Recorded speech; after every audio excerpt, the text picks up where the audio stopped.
Olá, bem-vindos a mais um podcast dos Pensadores Desorientados. E hoje vamos falar de Cidade Invisível.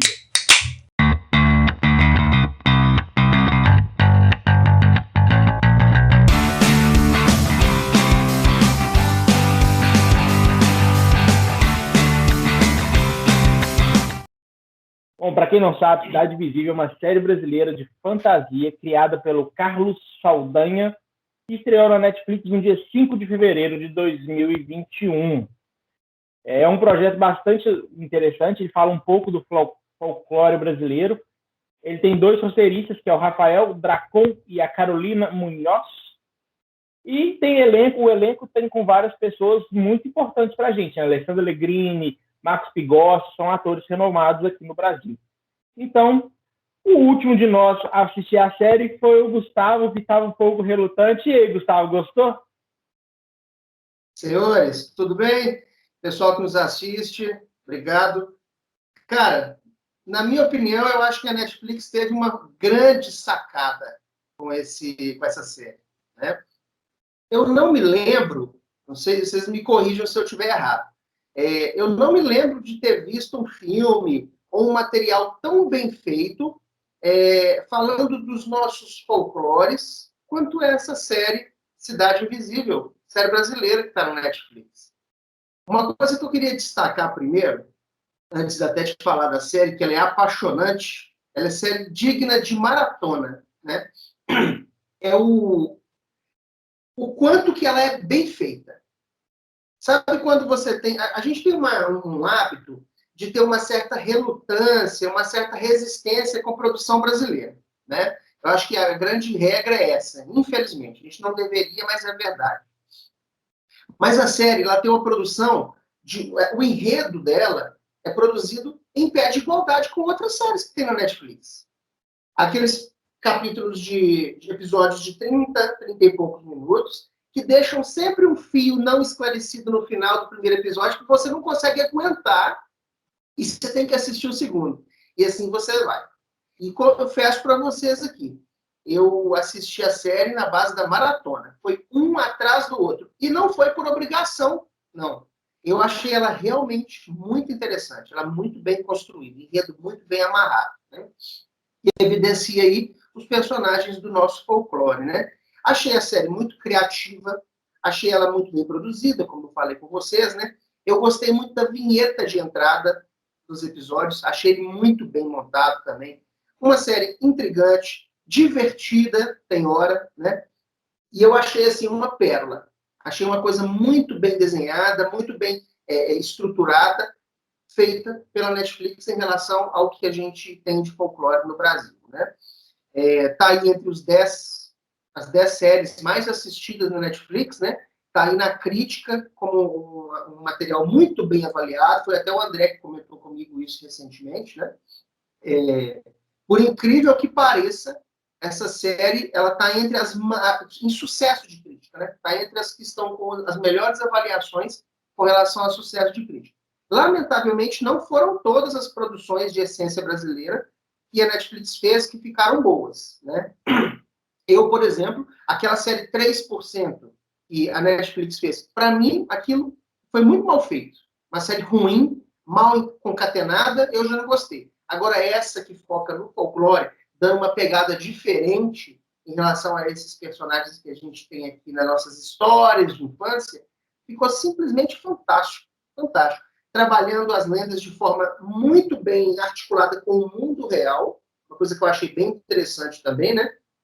E a coisa que vocês vão saber que é o que eu mais gosto, é o fato de o fato desses produtores, em parceria com a Netflix, conseguirem produzir um material que pudesse restabelecer as nossas conexões com os nossos mitos de origem, com os nossos mitos sociais. Isso é o mais legal.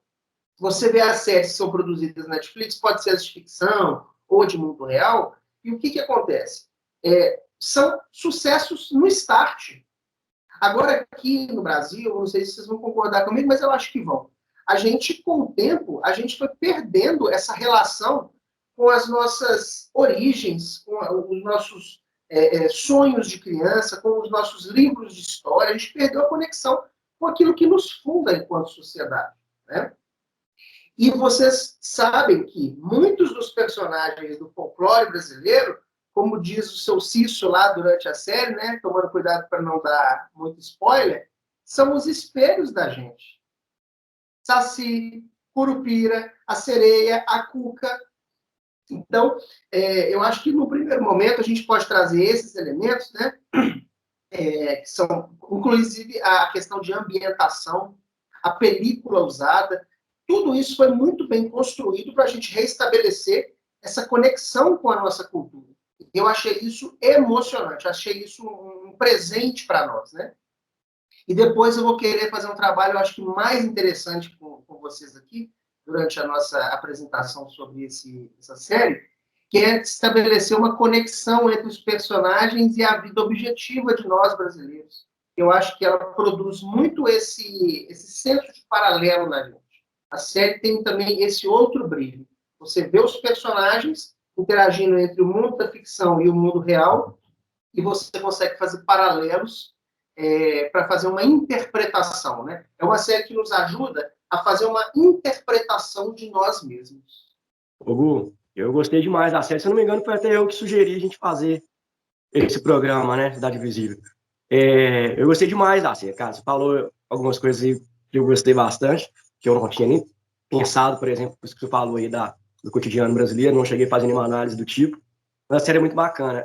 No começo da série eu fiquei um pouco incomodado com algumas atuações, mas elas vão melhorando com o tempo.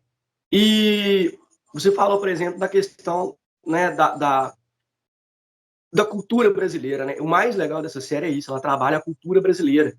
E a gente vê que a gente não conhece coisas da nossa base, da nossa fundação cultural. Tutu Marambá. Eu não conhecia o Tutu Marambá. A não ser que o Tutu Marambá fosse o famoso Tutu que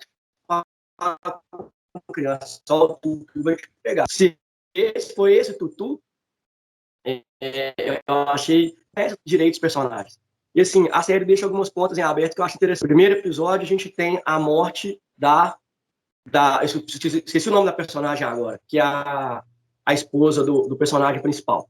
Ela morre e ela é uma entidade. A Gabriela. Gabriela, isso. Qual a entidade que é essa mulher? Isso fica aberto, né? E a gente não consegue, pela falta de conhecimento da nossa cultura, do nosso folclore, eu não consigo nem especular que personagem que ela pode ser. Você falou do sucesso da série, cara, é interessante, eu vi algumas reações de gringos sobre a série. Eu vi cada coisa legal, velho, cada comentário legal. Por exemplo, gente falando assim, cara, eu gostei tanto dessa série que agora me deu vontade de aprender português. Isso é muito bacana. Você traz essa série brasileira e não só para o brasileiro, mas ela está sendo exportada. Isso é bom demais. Você tem um produto brasileiro exportado.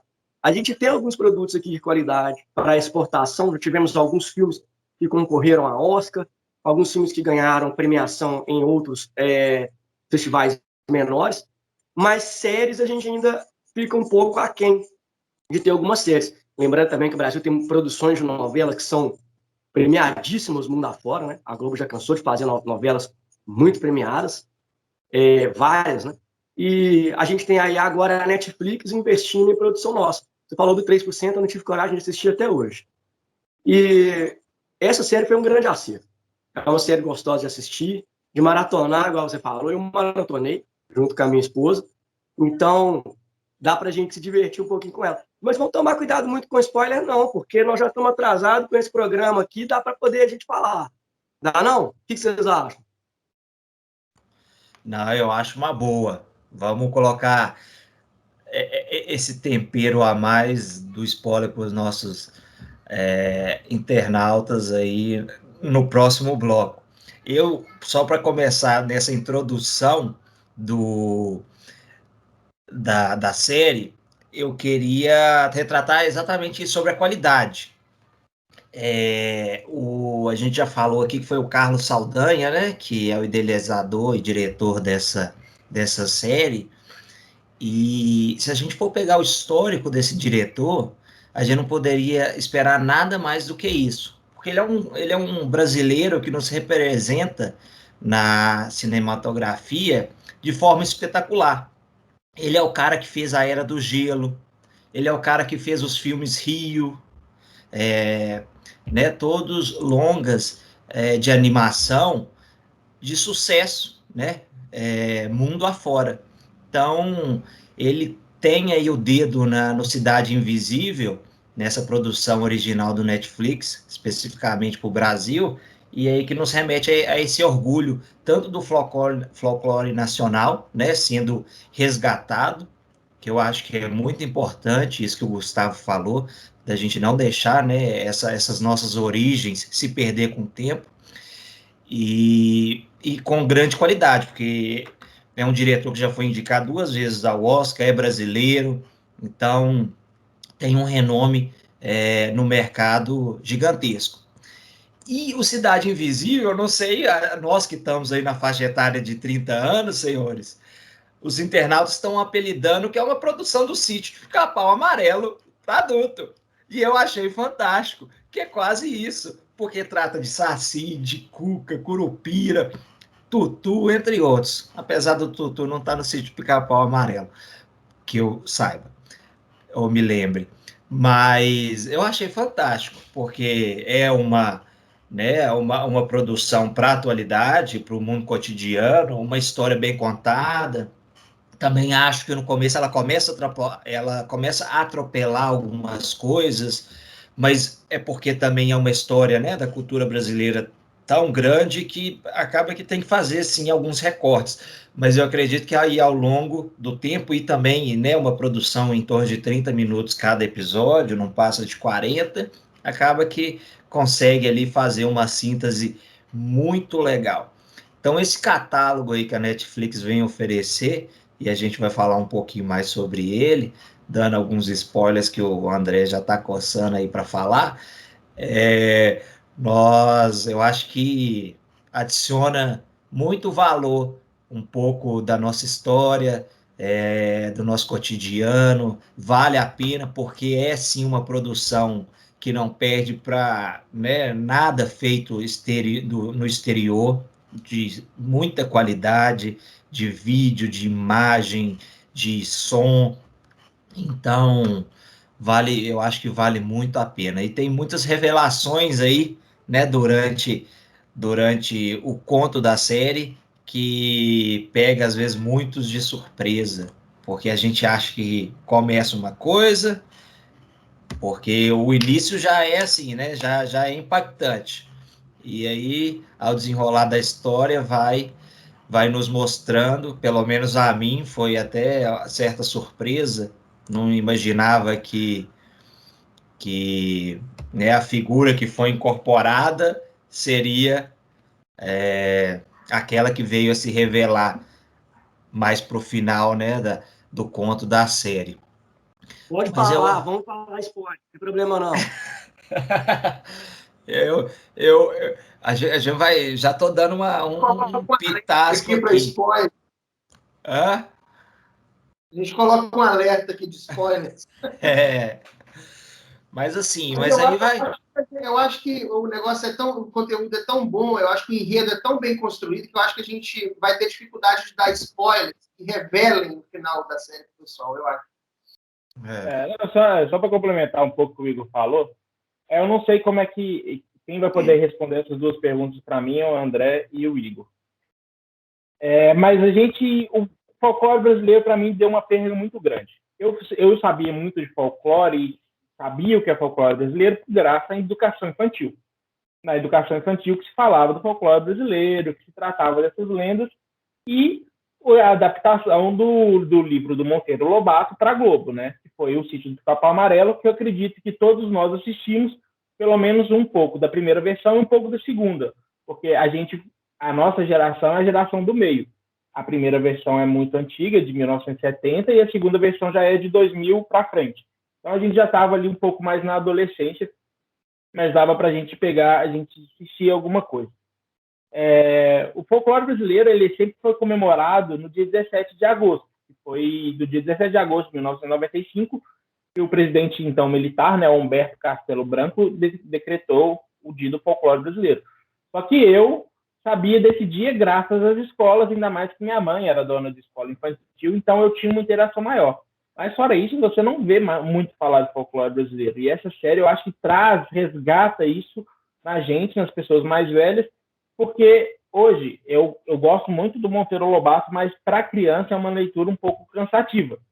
E se falar, por exemplo, que essa mudança, né? A gente tem a Cuca, e no Sítio Pica-Pau Amarelo é uma vilã, que é aquela música que o pessoal fica com medo, e aqui na série ela já é mais uma curandeira, que quer ajudar, etc.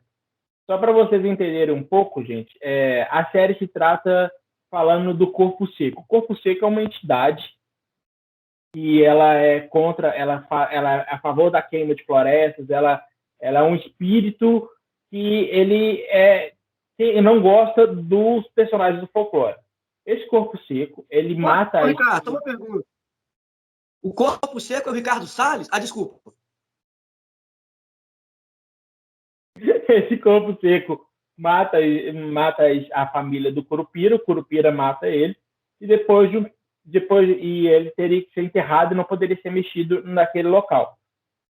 Está tendo uma grande revolução de uma construtora que quer comprar essa parte dessa floresta para poder criar ali um resort, alguma coisa.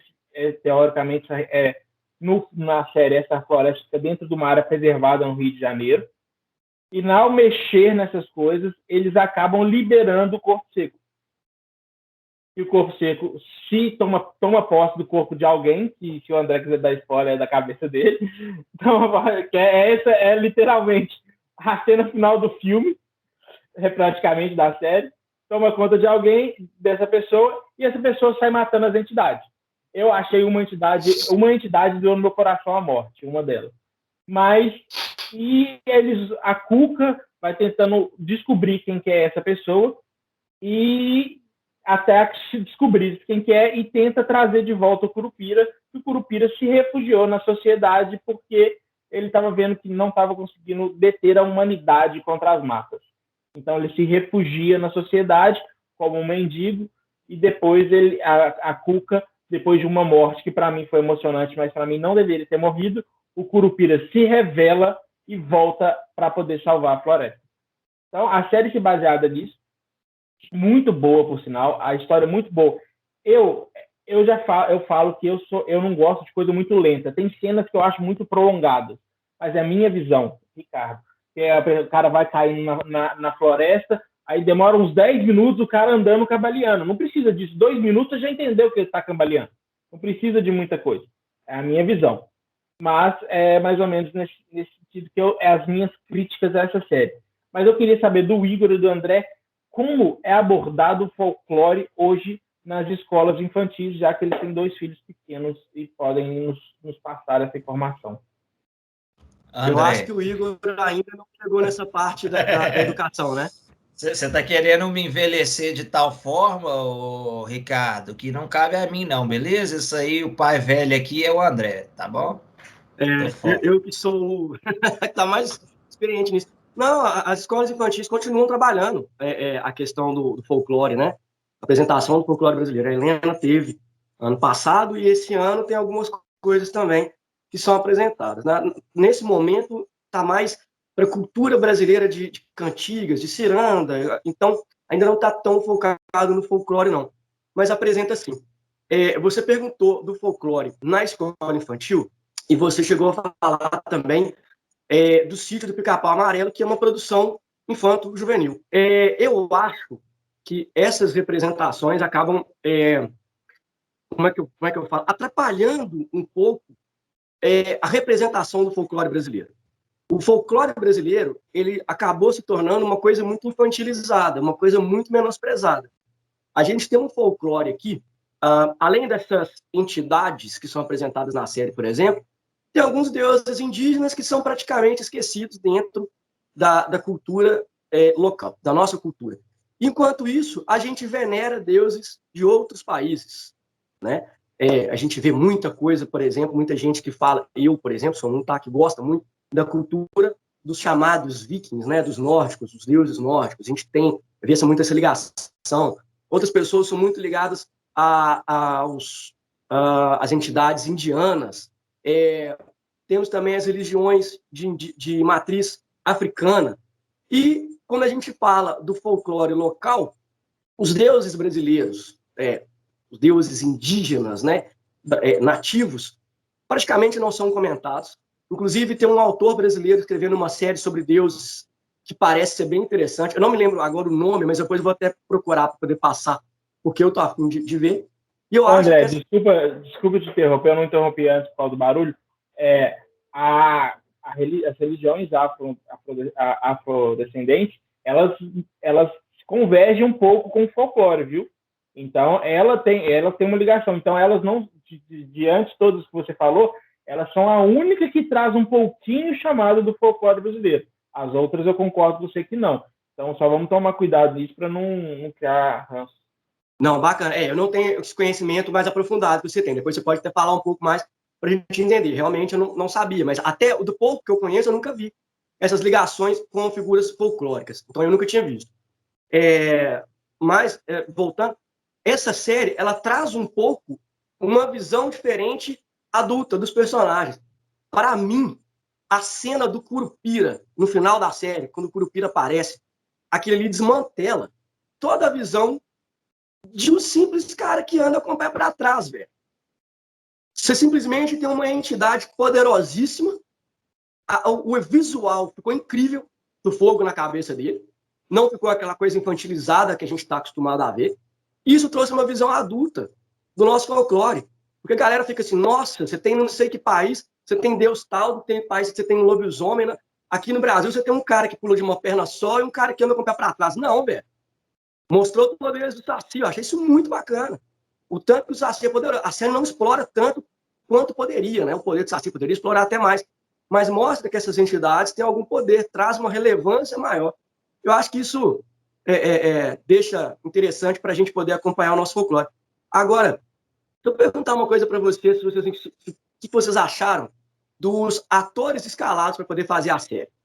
Já falamos do Alessandro Negrini, que eu acho que é esse fato que ninguém vai criticar por nenhum aspecto, a Alessandra Negrini, em todo o esplendor dela. Foi melhor, para mim, a melhor atuação da série é da Alessandra Negrini. Não, ela é um espetáculo da série do começo ao fim. Ela fez ali uma representação da Cuca sensacional. E tem alguns personagens ali que eu fiquei um pouco incomodado. Vou falar de dois, tá? Tutu Marambá, o ator que faz o Tutu Marambá, na verdade, se eu não me engano, é a primeira vez que ele atua, é o Jimmy London. Jimmy London, ele é cantor de uma banda de rock, se eu não me engano, de São Paulo, me fugiu agora, Matanza, que eu curto pra caramba, gosto demais. Na hora que eu vi o Jimmy na série, eu tô assim com a minha esposa, assistindo, nossa, esse cara parece com o Jimmy London, né? Então eu fiquei brincando. Depois eu fui ver que realmente era o Jimmy. Não era um ator. Eu, particularmente, eu gostei. Fisicamente, ele ficou legal com o personagem, até com aquela parte lá no final que ele transforma, né, num javali. Fisicamente ficou legal. Mas, se eu não me engano, Tutu Marambá é um personagem de origem indígena. E a Yara, que também foi uma atriz negra que foi escalada. Por que, cara? A gente está falando de personagens que são muito mais voltados para a origem indígena. Por que não tem um índio nessa porcaria? Conseguiram escalar o Jimmy London, que não é ator, é um cantor, ficou legal, as falas dele foram bem reduzidas, mas por que não escalaram um índio? Vocês não ficaram incomodados com isso? Não, eu fiquei bem incomodado com isso, porque a série ela eleva algumas coisas, mas para mim isso deixou para trás. Segunda crítica, a série é toda no Rio de Janeiro. Não tinha necessidade da série ter sido feita no Rio de Janeiro. Acho que teria sido muito mais legal se ela tivesse sido feita na região norte ou talvez até nordeste do país. Eu entendi que o Rio de Janeiro foi a forma de trazer a ideia de progresso, né, de cidade, mas eu acho que isso poderia ter sido explorado em outras cidades do norte ou nordeste do país. O que vocês acham? André, essa sua última crítica eu estou de pleno acordo, viu? Quando eu comecei a ver os personagens que foram trabalhados agora nessa primeira temporada, porque você sabe que nem todos os personagens do folclore brasileiro estão contemplados nessa primeira temporada. Ainda existem outros que devem ser trabalhados na segunda temporada, que já está confirmada. A Netflix já está avisando isso na tela dela, no final da primeira temporada. Então, eu concordo com você, porque quando você pega esses personagens, que têm todos origem indígena, ou muitos com alguma essência mais voltada para a realidade objetiva das pessoas do Nordeste, eu também achei meio fora de lugar a questão do Rio de Janeiro, né? Mas eu concordo com isso. Eu acho que realmente... E eu acho que a Netflix deve trazer alguma coisa relacionada ao Nordeste na segunda temporada. Na segunda temporada da série, né? Eu acho que das críticas que você desenvolveu aí, eu acho que é a única que eu encontro, assim, uma guarida no que eu pensei a respeito da série, né? Mas, não sei se vocês querem contribuir com isso que o André provocou, senhores? Eu queria passar para a análise aqui, se vocês quiserem. Eu queria só contribuir com uma coisa, falando das atuações. De todas as atuações que eu esperava mais, que para mim, eu não sei se foi a questão do enredo que só soltou ele no final, mas para mim o Fábio Lago, que faz o Curupira. Fábio Lago, para mim, é um excelente ator brasileiro. Ele é muito bom, muito bom. E o papel dele ficou muito socado. Eu acho que ele vai ter um desenvolvimento melhor na segunda fase, na segunda temporada. Porém, para mim, faltou um pouco dele, porque ele é muito bom, muito bom. Eu concordo com esse desenvolvimento do André, mas eu só queria comentar isso, que para mim foi um ator que, para mim, ou o papel prejudicou e vai levantar depois, ou é porque da conta ele deu, porque ele é muito bom. Mas eu acho que a narrativa ali um pouco do Curupira estava naquele início, né, que é a morte do corpo seco, e aí ele vai desenrolando, mas eu acho que é o Saci que vai fazendo mais essa intermediação com a Cuca, o Tutu e tal, e aí ele aparece, né, com mais destaque no final de novo, para poder enterrar aquela entidade. Mas eu concordo, sim, principalmente com a questão da localização em região. Eu acho que poderia ter sido explorado melhor o território nacional, não ter ficado nesse eixo do Rio de Janeiro. Espero, né, que essa segunda temporada eles consigam aperfeiçoar isso. Já a questão do Tutu, eu acho que parece sim, pelo que eu tenho da imagem, né, do Tutu é um cara peludão. Então, a fisionomia que depois, né, é uma transformação de homem em javali, vice-versa. Eu acho que configurou bem, sim. Aos demais personagens, eu também achei que ficou bem, bem relevante. O que faltou, e eu espero que talvez seja retratado também nessa segunda temporada, que são personagens folclóricas nossas nacionais, como Mula Sem Cabeça, lobisomem. Eu acho que pode, a Mula Sem Cabeça, então pode... Eu achei que o Tutu era o lobisomem.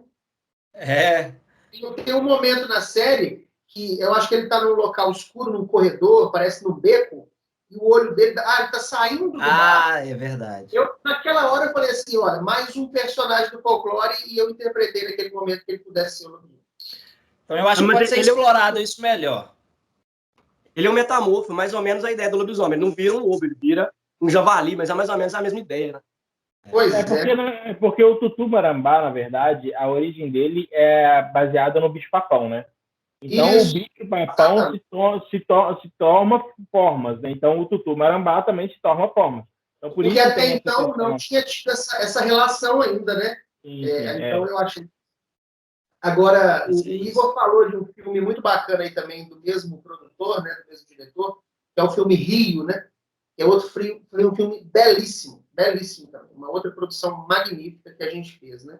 O Igor comentou da questão do sítio, na fala dele. O que eu acho mais, assim, envolvente, se é que eu posso dizer isso, é que quando a gente vai começar a assistir a série, a gente tem uma pequena sensação de que a gente vai ver uma situação, um desenvolvimento, uma história infantilizada.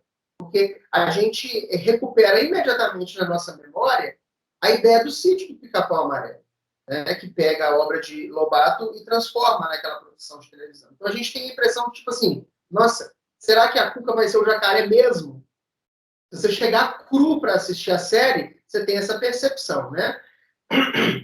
Mas aí quando você começa a assistir e você vê que esses personagens são trazidos para uma realidade que nos permite nos conectar com elas, aí, meus senhores, infelizmente, o objetivo que eu tinha de assistir a série a conta-gotas foi para o espaço. Aí vai o ritmo de maratona mesmo, que você não consegue parar, e os viciados vão entender o que eu estou dizendo, né? Mas essa questão da infantilização foi até uma coisa que o André falou, né, na verdade, e eu achei que era, na verdade, não é, né?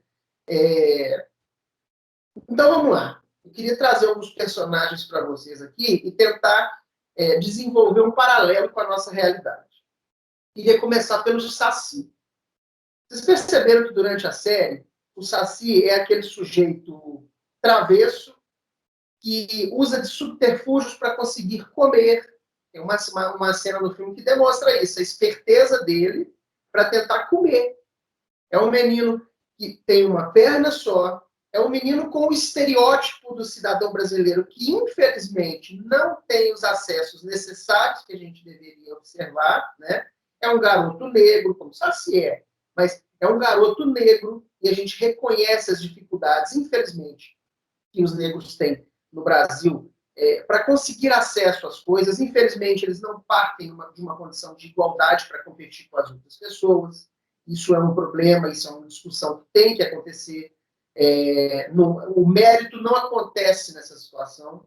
Então, você vê o Saci, ele vive em locais de baixa estrutura, interage com as pessoas à medida do necessário, e quando tiram aquela bandana dele, ele se torna dominado por quem tiver com ela em mãos.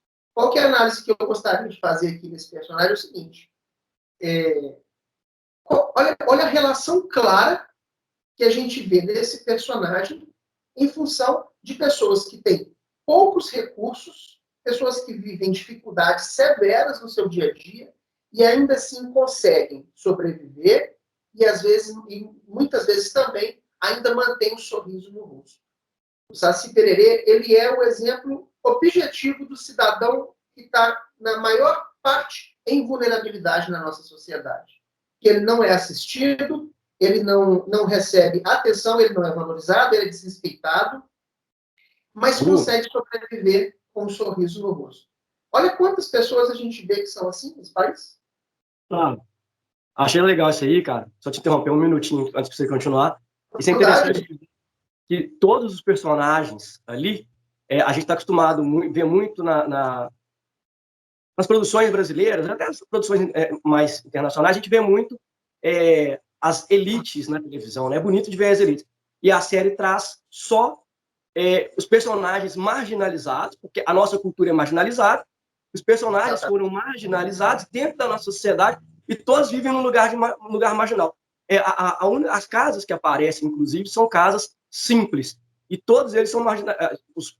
Os personagens folclóricos são marginalizados. Isso aí realmente é bem legal. Mostra... Exatamente. Então, o filme todo, a série toda, ela se desenvolve, ela é ambientada em locais degradados, em locais com baixa estrutura.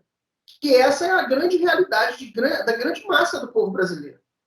Poucas pessoas vivem em locais de muita estrutura. A desigualdade é muito grande. A maior parte dela é baseada assim, tirando a parte da floresta, né, que eu esqueci qual que é a área, você me desculpa, mas a parte onde fica o Saci, onde fica a Cuca, onde fica o Curupira, é baseada ali na Lapa, né, no Rio de Janeiro.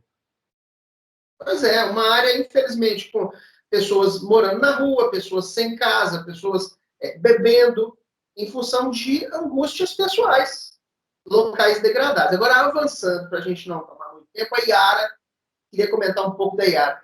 Assim, a grosso modo, qual que é a história da Yara? É uma mulher que teve muitas decepções com familiares, homens, irmãos e outros homens com quem ela se envolveu. Inclusive, ela é jogada no rio, né, pelo pai. A história é mais ou menos assim. E as águas a transformam numa entidade. E ela volta, e o que ela faz? O canto dela seduz os homens e os leva para o fundo do rio, e daí eles somem, né? Essa história, esse folclore foi criado em função aí uma explicação abstrata para os homens pescadores que se perdiam no mar, nos rios, enfim. Qual que é a relação que a gente pode estabelecer sobre isso? Numa sociedade machista, onde a mulher, infelizmente, não tem a oportunidade, muitas vezes, de fazer valer a sua voz e os seus anseios, a gente tem a Yara, que é um personagem uma personagem ressentida em relação aos homens. A gente vive numa sociedade igualitária de acesso econômico, social, de poder entre homens e mulheres? Ainda não. E a Yara é um personagem que pode abarcar isso. É lógico que ela exacerba o ressentimento, no sentido de que ela acaba matando os homens, né? Mas, vejam, hoje as mulheres estão se sentindo, de uma certa forma, diariamente, reduzidas ou mortas por uma sociedade machista que não as permite crescer, ou desenvolver, ou ocupar os cargos que elas poderiam ocupar, de forma, às vezes, muitas vezes, mais competente do que muitos homens. Então, a Yara, ela traz esse movimento de insatisfação. Hoje existe um ressentimento das mulheres. Por quê? Poxa vida, por que eu não posso ganhar a mesma coisa que os homens? Por que eu não posso ocupar as mesmas posições de poder? Por que eu sou permanentemente assediada psicológica, financeira e sexualmente? A Yara é um personagem que, enquanto era uma mulher normal, ela sofreu isso e foi assassinada pelos seus homens mais próximos, né? Os que, teoricamente, deveriam amá-la mais. E ela tem esse ressentimento e leva esses homens para o mar, né? O Curupira, para mim, tem dois elementos importantes, né? O primeiro deles, Fábio Lago. É impressionante a atuação desse ator. Você não consegue, quando você vê Fábio Lago interpretando, você não consegue lembrar da existência do Fábio Lago, ator comum, pessoa comum, porque ele abraça e ele se envolve com o personagem de uma maneira que você não consegue entender que aquilo ali foi produzido a partir de um ator. Você começa a perceber que aquilo ali realmente é um indivíduo da série. Não, aquele lá era o Curupira, né? Não, Gustavo, era o ator Fábio Lago, não era o Curupira. O cara envolve tanto a gente na história que você não consegue ter essa maturidade racional. Na hora que ele socorre o Saci, no finalzinho da série, não vou entrar em muito detalhe, é uma das cenas mais fortes em que ele contracena. Impressionante. E é incrível o personagem dele mesmo, né? O André comentou aí da questão do visual, que ele aparece com mais evidência no final, né? Aparece um pouquinho no início, mas depois aparece com mais evidência no final. Que efeitos especiais que foram aqueles, senhor? Ficou incrível. A palavra que o André usou, incrível, é a que define o negócio. Mas, para encerrar rapidamente, é um indígena, né, que protege as florestas e os animais aí dos homens de má vontade, se é que a gente pode dizer assim, né? Tem os pés virados para trás para confundir os caçadores, né, que acham que ele está andando para uma direção, na verdade ele está andando para outra. Olha que fantástico, né? Envolvente.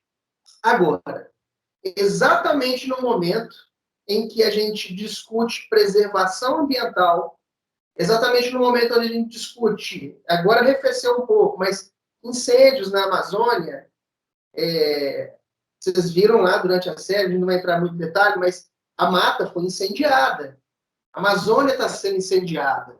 O Curupira, ele é o herói mais real que a gente encontra nessa série.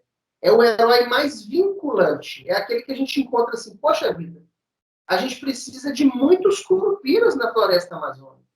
A gente precisa de muitos curupiras para colocarem para correr os madeireiros ilegais, os traficantes de animais, os incendiários, os pecuaristas que não estão preocupados com a conservação da mata e apenas para criar boi e produzir. Então, para encerrar esse ponto aqui, Ricardo, Igor e André, eu acho que o Curupira é o personagem mais próximo da gente e poderia entrar aí facilmente. Eu acho que se eu fosse professor de ensino básico, onde as crianças aprendem sobre a questão de folclore, eu acho que eu trabalharia muito agora. Eu acho que o governo ia falar que eu sou comunista, tá, né?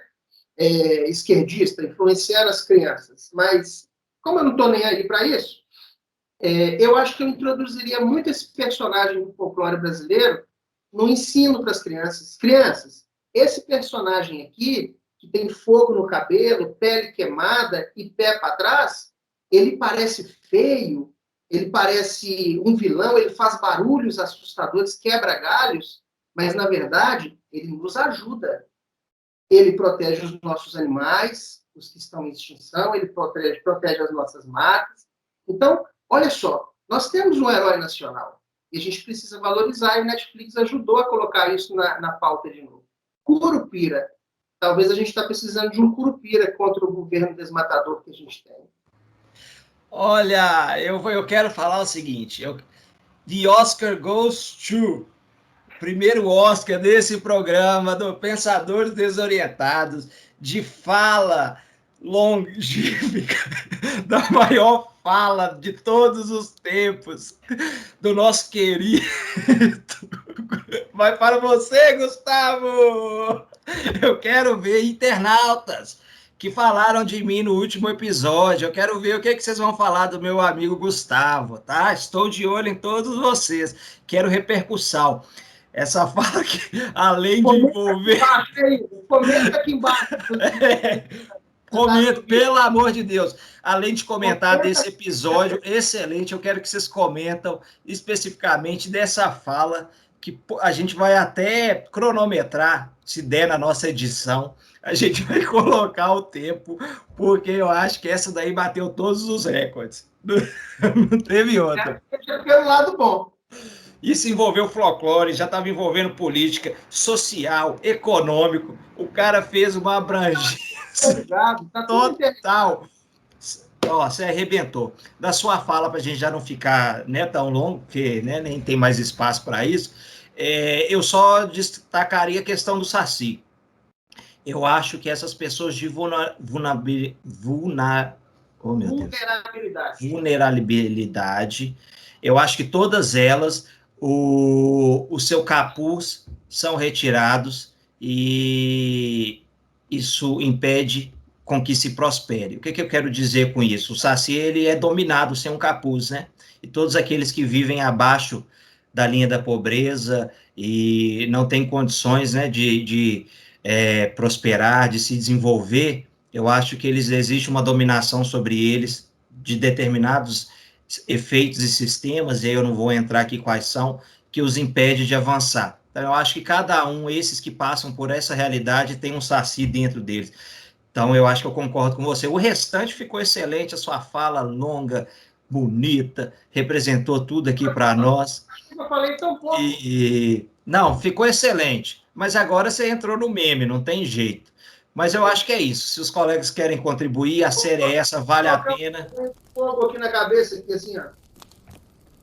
É isso aí. Vamos ver se a gente consegue. O nosso editor ele é até melhor do que o do Netflix. Isso aí eu confio. Só que não. Gente, mas valeu muito a pena. Comente, todos vocês que estão nos assistindo. Vale a pena também assistir Cidade Invisível. Prazerão falar sobre esse assunto que remete à nossa história nacional, que dá muito orgulho a todos nós, que tem que ser mais destacado, com certeza. Um abraço. Valeu, gente. Abraço. Obrigado, pessoal. Obrigado. Até mais.